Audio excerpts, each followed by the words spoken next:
Good evening. இன்றைக்கி நம்ம marginal காஸ்டிங்கில் management அக்கௌண்டிங்கில் marginal காஸ்டிங்கில் இந்த சம்மில் பார்த்தீங்கன்னா ஃபைண்ட் அவுட் த ஃபாலோயிங். அதில் நம்ம 3 இது கேட்டிருக்காங்க. ஃபஸ்ட்டு வந்து பிவி ரேஷியோனா ப்ராஃபிட் வால்யூம் ரேஷியோ. அடுத்ததாக பிஇபினா break even point both in units and amount. அடுத்ததாக find out the fixed cost. இந்த 3ஐயும் கண்டுபிடிக்க சொல்லி இந்த சம் வந்து கேட்டிருக்காங்க. இந்த சம்மில் பார்த்தீங்கன்னா 2 வருஷத்துக்கான டேட்டா கொடுத்துருக்காங்க. இயர் 97, 98க்கான 2 வருஷத்துக்கான அந்த கம்பெனி அந்த இண்டஸ்ட்ரியோடைய டேட்டா கொடுத்துருக்காங்க. அதில் பார்த்தீங்கன்னா ஃபஸ்ட்டு அவங்க உற்பத்தி பண்ண யூனிட்ஸு ஃபஸ்ட்டு 97ல் 10,000, அதற்கான மொத்த செலவு 80,000. அவங்க விற்பனை வந்து பார்த்திங்கன்னா சேல்ஸ் பார்த்திங்கன்னா 1 lakh. அதே மாதிரி 98ல் அவங்க ப்ரொடியூஸ் பண்ணது 12,000 யூனிட்ஸு. அவங்க அதுக்கான டோட்டல் காஸ்ட்டு மொத்த செலவு வந்து பார்த்திங்கன்னா 90,000. அடுத்து சேல்ஸு 1,20,000. இதுதான் அவங்க 2 வருஷம் டேட்டா. இந்த 2 வருஷம் டேட்டாவிலேருந்து என்ன செய்யணும்? we have to find out the PV ratio, BEP and fixed cost. இப்போ ஃபஸ்ட்டு நம்ம ப்ராஃபிட் வால்யூம் ரேஷியோ கண்டுபிடிக்கிறதுக்கு இந்த ஃபார்முலாஸு நம்ம ஆல்ரெடி போன வீடியோஸில் சொல்லியிருக்கோம். இதில் பார்த்தீங்கன்னா first profit volume ratio equal to contribution by sales into 100. ரெண்டாவது formula PV ratio equal to change in profit by change in sales into 100. இது வந்து ரெண்டாவது ஃபார்முலா. இப்போ நம்ம இந்த சம்மை பொறுத்த வரைக்கும் இந்த ரெண்டாவது ஃபார்முலா அப்ளிகபிள் ஆகும். அதாவது ஃபஸ்ட்டு ஃபார்முலாவோட செகண்ட் ஃபார்முலா இதுக்கு வந்து கரெக்டாக வந்து மேட்ச் ஆகும். இப்போ பார்த்திங்கன்னா இந்த 2 வருஷத்தில் change in profit by change in sales இந்த 2 டேட்டாவை என்ன செய்யணும்? நம்ம வந்து கண்டுபிடிக்கணும். அதில் வந்து அவங்க கொடுத்துருக்காங்கல்ல, ஃபஸ்ட்டு பாருங்கள். ஃபஸ்ட்டு இயர் 97ல் அவங்களுடைய மொத்த ப்ராஃபிட்டை வந்து அவங்களுடைய மொத்த சேல்ஸ் வந்து 1 lakh. அதே மாதிரி 98ல் அவங்களுடைய சேல்ஸ் வந்து 1,20,000. அதே மாதிரி ப்ராஃபிட்டை பார்த்தீங்கன்னா 97ல் 20,000, அடுத்து 98ல் 30,000. அப்போ வந்து பார்த்திங்கன்னா இந்த வருஷம் 97லேருந்து 98 வரைக்கும் அவங்களுக்கு லாபம் 10,000 கோடி இருக்குது. அதே மாதிரி விற்பனை வந்து எவ்வளோ கோடி இருக்குது? 20,000 கோடி இருக்குது. ஸோ இதுதான் இப்போ நம்ம இந்த ஃபார்முலா வந்து நம்மளுக்கு இப்போ அப்ளிகபிள் ஆகும். என்னென்னா profit volume ratio equal to change in profit by change in sales. அதாவது லாபத்தில் ஏற்படக்கூடிய மாற்றம், அதே மாதிரி விற்பனையில் ஏற்படக்கூடிய மாற்றம் இன்ட்டு 100 போட்டோம்னா இந்த பார்த்திங்கன்னா ஃபஸ்ட்டு 30,000 பை 20,000. அதாவது ஃபஸ்ட்டு வருஷம் பார்த்திங்கன்னா ப்ராஃபிட்டு 98ல் 30,000. இப்போ அதுக்கு முன்னாடி 20,000. இதில் வந்து ப்ராஃபிட் வந்து 10,000 10,000 கோடி இருக்குது. அதே மாதிரி இது பார்த்திங்கன்னா சேல்ஸில் 1,20,000, அதுக்கு முன்னாடி 1 lakh இருக்குது.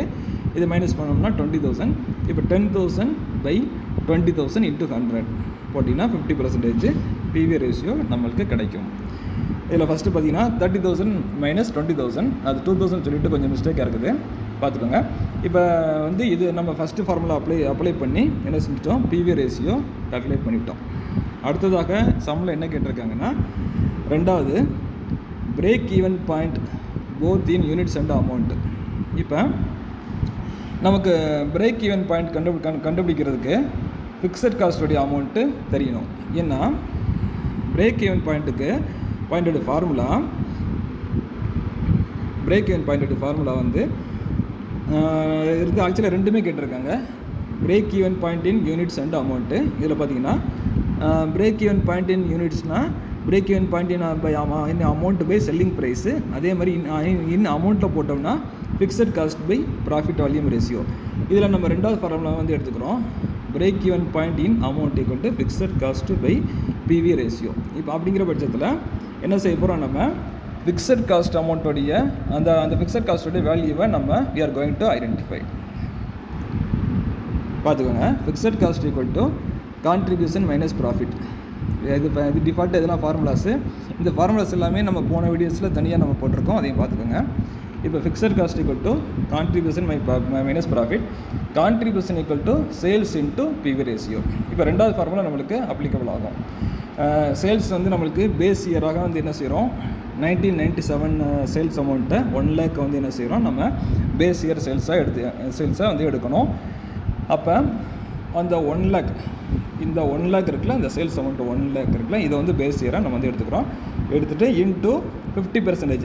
இந்த 50% என்னென்னா நம்ம கண்டுபிடிச்ச பிவி ரேஷியோ. இந்த நம்ம கண்டுபிடிச்சிருக்க பிவி ரேஷியோட அமௌண்ட்டு 50%. இப்போ இதே மல்டிப்ளை பண்ணுறோம். மல்டிப்ளை பண்ணால் 50,000 வந்து நமக்கு கிடைக்கும். இப்போ fixed cost equal to contribution minus profit. இப்போ கான்ட்ரிபியூஷன் அமௌண்ட்டு எவ்வளோ அமௌண்ட்டு 50,000 இருக்குது, மைனஸ் லாபம் ப்ராஃபிட் வந்து பார்த்திங்கன்னா எவ்வளோ 20,000 போட்டோம்னா 50,000 மைனஸ் 20,000 போட்டோம்னா ஈக்குவல் டு 30,000 வந்து என்ன நமக்கு என்ன கிடைக்கும், ஃபிக்ஸட் காஸ்ட் அமௌண்ட் வந்து கிடைக்கும். So fixed cost equal to 30,000. அடுத்ததாக இப்போ நம்மளுக்கு ஃபிக்ஸட் காஸ்ட் அமௌண்ட் கிடச்சிருச்சு. அப்போ அடுத்ததாக என்ன செய்ய போகிறோம், ஃபஸ்ட்டு நமக்கு வந்து பிவி ரேஷியோ கண்டுபிடிச்சோம். ரெண்டாவதாக பிரேக் ஈவன் பாயிண்ட் தான் கண்டுபிடிக்க சொல்லி சம்மில் வந்து கேட்டிருக்காங்க. நம்ம அதுக்கு தேவையான ஃபிக்ஸட் காஸ்ட்டோடைய வேல்யூவை நம்ம கண்டுபிடிச்சிட்டோம். அப்படிங்கிற பட்சத்தில் என்ன செய்ய போகிறோம், நம்ம break even point in amount equal to 30,000 by 50%. சம்முடைய இதில் வேணால் break even point in amount வந்து நம்மளுக்கு 30,000 இருக்குது, டிவைடட் பை 50% போட்டோம்னா 60,000 கிடச்சிரும். இதுதான் ஃபஸ்ட்டு இது. ரெண்டாவதாக பிரேக் ஈவன் பாயிண்ட் இன் யூனிட்ஸில் பார்த்தீங்கன்னா பிரேக் ஈவன் பாயிண்ட் வந்து 60,000 பை 10 வந்து எப்படின்னா இந்த அதாவது எந்த வேல்யூ இருக்குல்ல, நம்ம வந்து இது ஃபஸ்ட்டு இந்த சம்மில் கொடுத்துருக்காங்கல்ல, இந்த வேல்யூ கொடுத்துருக்காங்கல்ல, சம்மில் கொடுத்துருக்காங்களே, அப்போ வந்து அதை வந்து நம்ம வந்து எடுத்துக்கணும். எப்படின்னா செல்லிங் ப்ரைஸ் வந்து எப்படின்னா 10,000 by 1 lakh into 100 equal to 10 rupees வந்து கிடைக்கும். இது எப்படின்னா இந்த சம்மில் வந்து கொடுத்துருக்காங்க, யூனிட்ஸ் கொடுத்துருக்காங்க, டோட்டல் சேல்ஸும் கொடுத்துருக்காங்க. அப்போ அதையும் நம்ம டிவைட் பண்ணோம்னா என்ன கிடைக்கும், பெர் யூனிட் ஒரு யூனிட்டுக்கான காஸ்ட்டு வந்து நமக்கு வந்து கிடச்சிரும். ஸோ அப்போ செல்லிங் ப்ரைஸ் பார்த்திங்கன்னா இந்த கடைசியில் நம்ம ஹைலைட் பண்ணியிருக்கோம்ல எல்லோவில், அதுதான் வந்து செல்லிங் ப்ரைஸ் அமௌண்ட்டு 10 rupees. இந்த 10 rupees என்ன செய்ய போகிறோம், பிரேக் ஈவன் பாயிண்ட் இன் யூனிட்ஸில் போட போகிறோம். நல்லா பார்த்துக்கோங்க. அதாவது பிரேக் ஈவன் பாயிண்ட்டில் 2 இது கேட்டிருக்காங்க. ஃபஸ்ட்டு வந்து அமௌண்ட்டில் கேட்டிருக்காங்க. அமௌண்ட்டில் வந்து நம்மளுக்கு கிடைச்சது 60,000. அடுத்ததாக யூனிட்ஸ் பார்த்திங்கன்னா 60,000 பை 10. இந்த 10 வந்து எப்படின்னா இந்த செல்லிங் ப்ரைஸ் வந்து சம்மில் கொடுத்த அமௌண்ட்டோட யூனிட்ஸு பை சேல்ஸ் அமௌண்ட்டு போட்டோம்னா இன்ட்டு 100 போட்டோம்னா 10 rupees கிடைக்கும். இந்த 10 கொண்டு தான் இங்கே வந்து நம்ம டிவைட் பண்ண போகிறோம். இங்கே டிவைட் பண்ணோம்னா ஆன்சர் வந்து 6,000 யூனிட்ஸு கிடைக்கும். So break even point in units பார்த்திங்கன்னா 6,000 யூனிட்ஸு. ஸோ இந்த சம்மில் நம்ம கேட்ட 3 நம்ம வந்து கண்டுபிடிச்சிருக்கோம். என்னென்னா first PV ratio, break even point in units and amount, அடுத்ததாக ஃபிக்ஸட் காஸ்ட். அடுத்து வரக்கூடிய இதில் கொஞ்சம் டீப்பாக இதை பற்றி பார்க்கலாம். தேங்க்யூ.